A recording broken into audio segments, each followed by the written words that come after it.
Happy Sunday sa lahat po. Ingat po tayong lahat. Sa ulitin ko, ingat po sa Pilipinas dahil po sa hindi maganda po ang sitwasyon dyan, lalo sa pagbabaha. Ingat-ingat po tayo mga kababayan, mga kapwa ko OFW. Shout out po dyan sa mga nanonood po sa atin. Kalimutan ko next time ilista ko na naman yung nagpapa-shoutout. Mga suki ko ba lagi nadyan lang. Itong sa may Patiros, di ko lang natandaan yung pangalan. Pasensya na po. Next time na ho. Uy, shout out po sa mga lahat kong mga supporter. Bisitahin niyo po sa aking mga video sa TikTok. Meron po ako sa TikTok na Although marami na akong video sa TikTok. Kaya lang kailan lang ako medyo active. Ito lang nakarang linggo lang. Bisitahin niyo ako doon. Ganun pa din, upak-upakan pa din ang pag-uusapan natin doon sa tungkol dito sa mga namumuno sa ating gobyerno. Lahat, basta pwede natin upakan. So upakan natin ngayon itong si Junvic Remulla na itong si Bintulpo ba. Pumalag na, galit.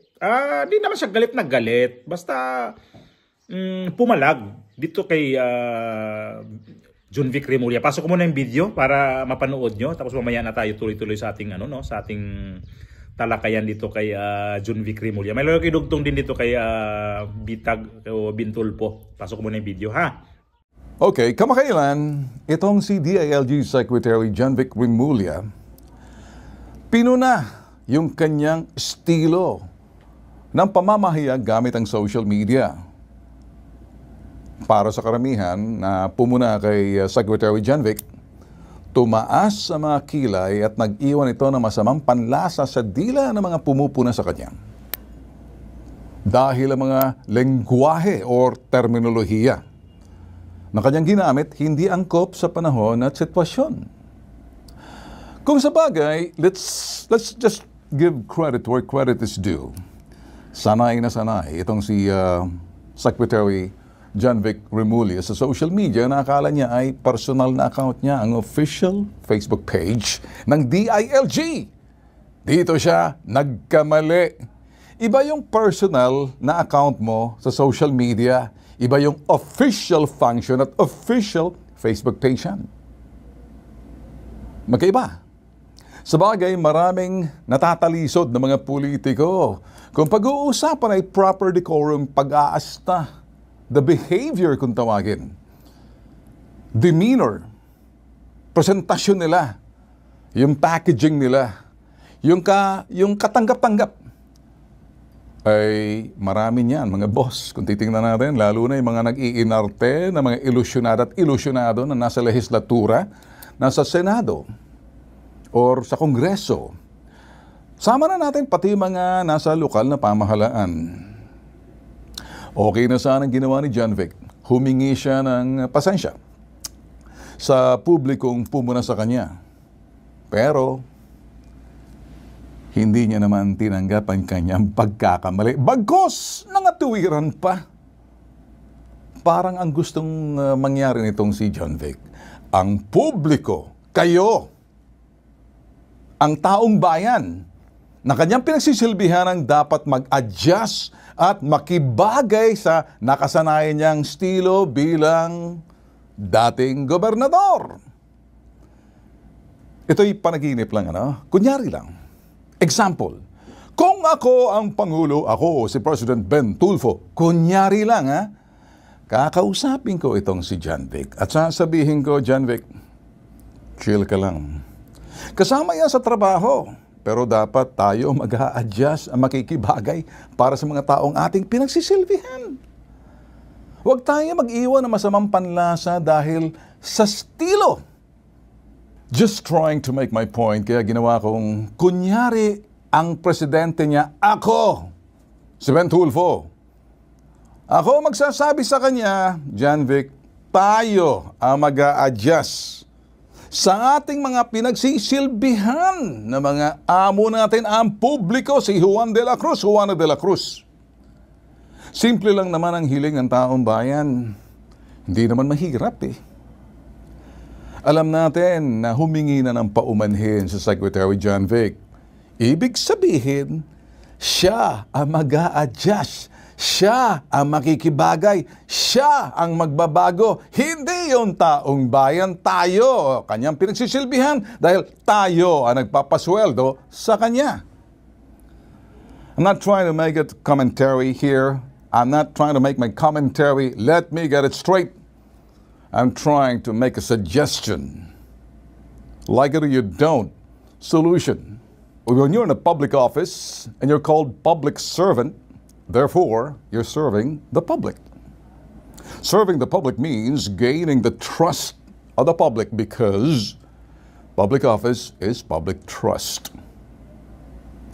May mga bagay na kapuna-puna sa mga pahayag ni John Vic sa media, ilang beses na rin to napuna ko. Mahilig siyang magbitiw ng mga pahayag na kuminsan hindi niya pinag-iisipan. Nakaka-insulto sa iba. Tulad ng ginawa niya kay Chief PNP General Nicolas Torre III. At meron din siyang pahayag na hindi tugma-takma doon sa takbo ng sinasabing pamamahal at pangangasiwa ng ating, sa ilalim na ehekutibo ng ating Pangulo. Yung sinabi niya patungkol sa turismo. Nakukunti umano ang dumarating na turista sa bansa at may dahilan siya roon. Siguro maganda ganito na lang. Search nyo. Ang lahat na ito'y nasa Google News. Then you will know what I mean.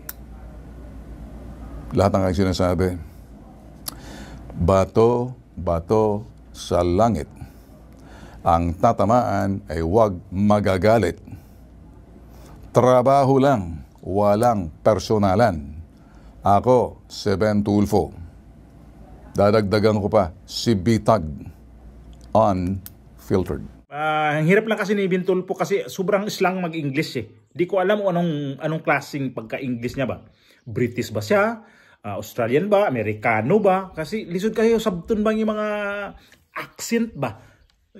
Kagaya ko mag-English na simple lang naman intindihin yung pag-i-English ko.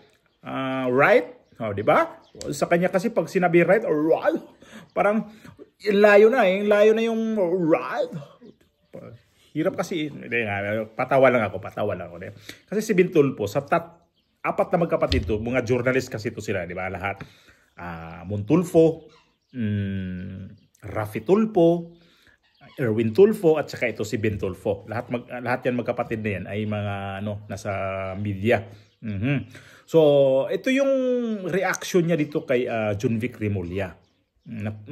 Pumalag talaga siya. Yun yung dahilan pala. Kasi ito si John Vic Remulla na nga naman, ay napapansin ko rin naman talaga to. Di naman to si John Vic lang ha. In fairness naman, kay dito sa kapatid niya, na mayabang din tong si Boying Remulla. Di ba? Ito si John Vic kasi, ito mga Remulla kasi napapansin ko, parang sila ngayon parang kung sa career mo, artista ka ba? Kasi ito sila politician. Kung sa artista ka, yung peak na yung yung kasikatan mo, nandyan sa kanila ngayon. Oo, kasi dalawa ba naman silang mga Remulla na sa cabinet secretary ni Bongbong Marcos. Departamento ng DILG, itong si SILG John Vic Remulla ay secretary dito. Tapos sa DOJ, itong si SOJ Remulla. Kaya nga bang mata? Mga sunog mukha nito mga to. Itsura ng mga naong nabalit. So, yan sila ang mga Remulla ngayon na nasa kabinet. Nakapwesto talaga sa kay Bongbong Marcos na mga sa administrasyon ni Bongbong Marcos ngayon. So ito si kasi ipal kasi talaga to si John Vic. Imagine, di ba, itong pagbabaha sino ba ang may karapatan na mag-suspended sa klase kapag ganito na ulan, baha na, ang gusto niya ang DILG ang mag-suspend sa klase. Ipal ba? Kasi ito mga Remulla na to, kung hindi natin to babantayan ngayon, isa sa dalawa nito pwedeng tatakbo pagka senador itong 2028. Inaabangan ko to si itong ganyan ng mata, yung ganyan ng mga si yung yang maguwang to ni John Vic kasi Boying. mo ni mudagan og senador. Kay mo man haka-haka to ni aging eleksyon. Mudagan ta ni tong pagka eleksyon og kuan, senador.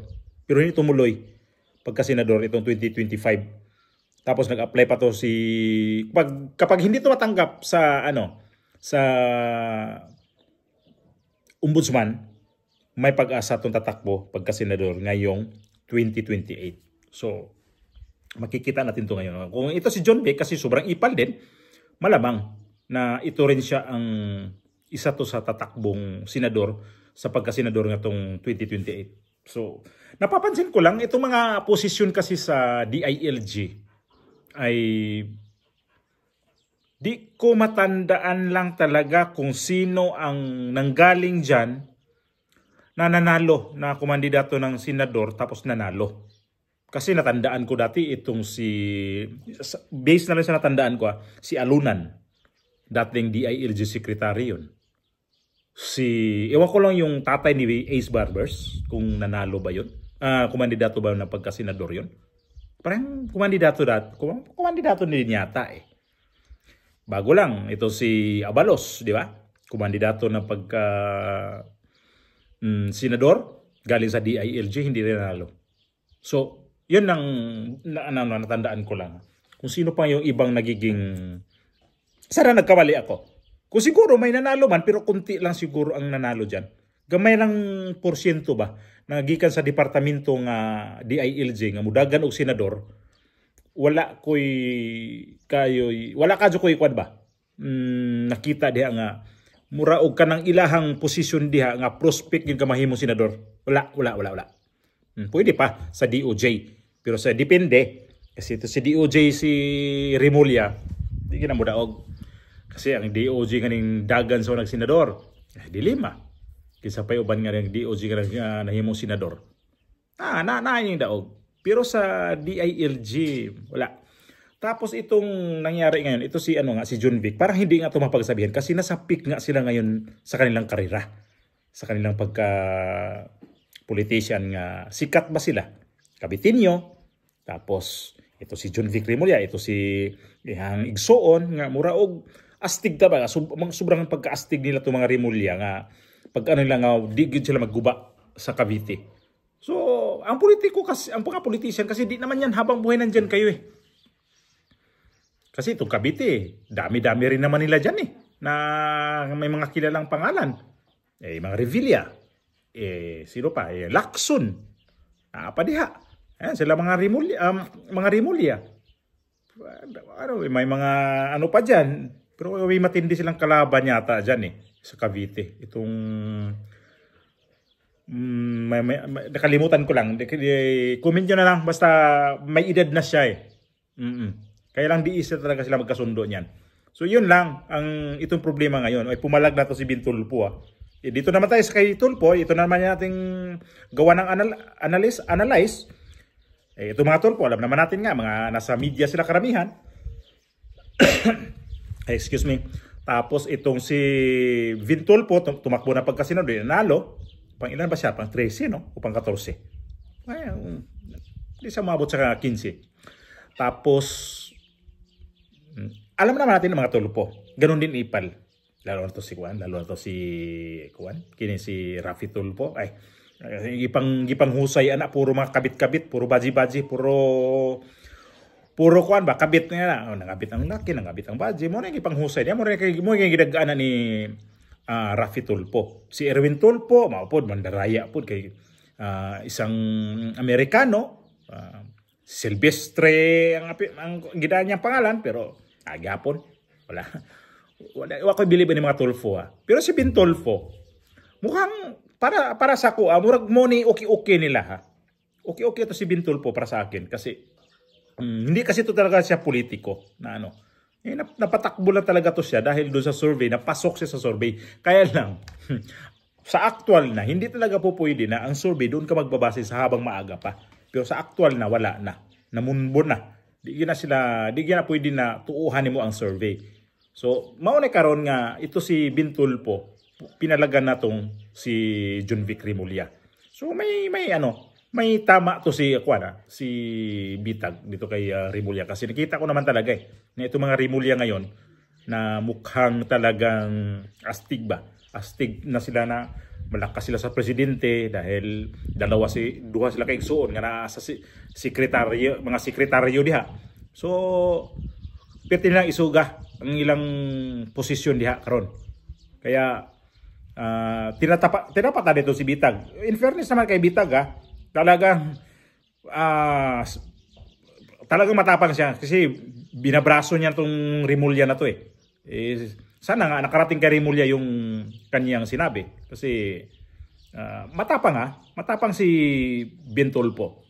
Kasi naalala ko to dati, may ginawa dito dati sa nung dokumentaryo Bitag nga niya sa Bureau of Customs dati. Siya itong sumugod talaga doon sa Bureau of Customs. Doon sa Channel 13 pa yan dati siya. Pero talaga, may palaban talaga to siya. Palaban talaga to si Bentulfo. Di kagaya ba ni Erwin? Wala yan. Lalo na si Raffy Tulfo. Sabi ko nga, puro lang yan, saw suka lang yan si Raffy Tulfo. Lalo na yung si Montulfo. Wala na. So, good luck, good news, o good job, Bitag.